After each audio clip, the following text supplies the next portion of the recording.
ashver.com.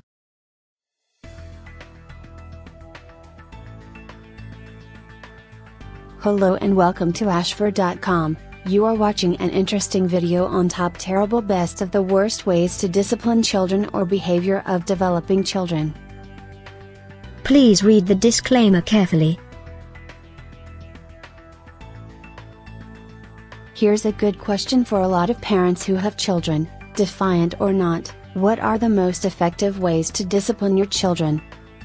Some people live by timeouts to correct their children's bad behavior. They just seat them on the naughty chair, stool, or step on a staircase. They set the timer for a few minutes, and keep them there. Most often, it takes place in a rather boring room. Some others have a better approach to correcting their kids: spanking. They'd use their open palms, a wooden paddle, or a belt to slap the buttocks, bare or clothed, of their defiant children. Sometimes, it can take one light one, and in some other cases, it can take a few lashings.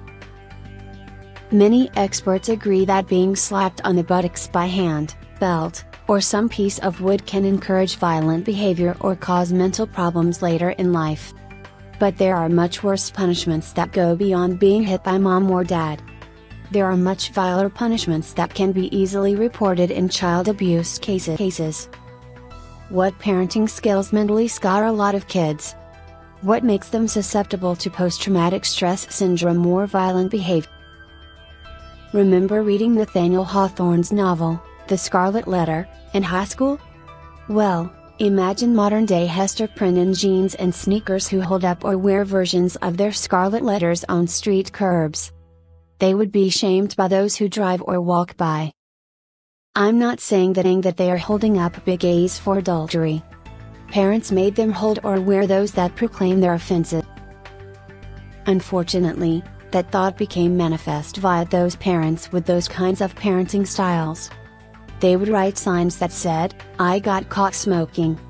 Ain't I but, I did 4 questions ... and said I wasn't going to do it. GPA 1.22. Honk if I need an education, or my future equals shaky." Then, they would drive their children to the street corner and hold up those signs. Experts say that those forms of public humiliation are damaging to children. Psychiatrist Wendy Walsh is one of them. Kids are shamed enough. Every parent unknowingly instills plenty of shame just by shooting a condemning glance or a critical word in the direction of a child. Punishment that involves additional public shame on top of private family shame can be dangerous, damaging and have lifelong effects, she said. Think of holding signs that said, "I lied to mom about my grades at school," as pillories of the day.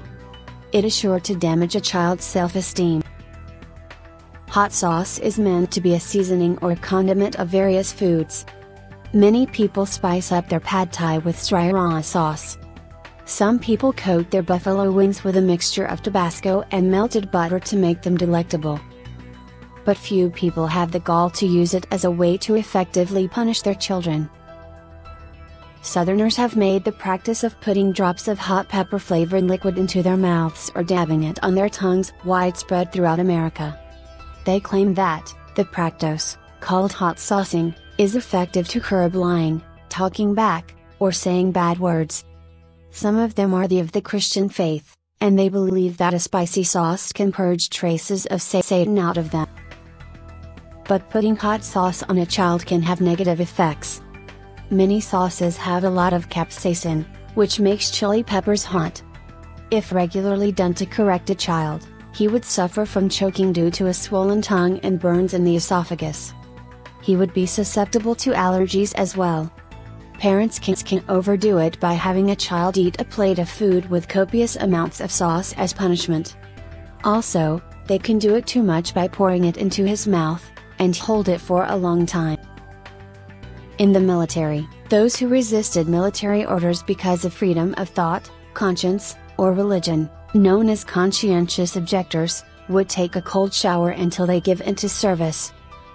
Imagine if parents did the same thing to their kids just because they got in trouble at school.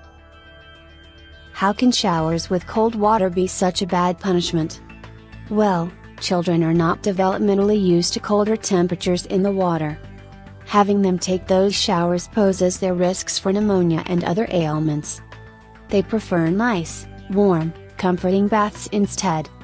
Also, in some cases, they can be afraid to take showers later in life because their mothers made them take them for being fresh to the teacher. Thank you for watching this interesting and informative video. This channel offers motivational, inspirational, valuable and informative videos to soothe, cleanse and inspire your health, mind, body and spirit.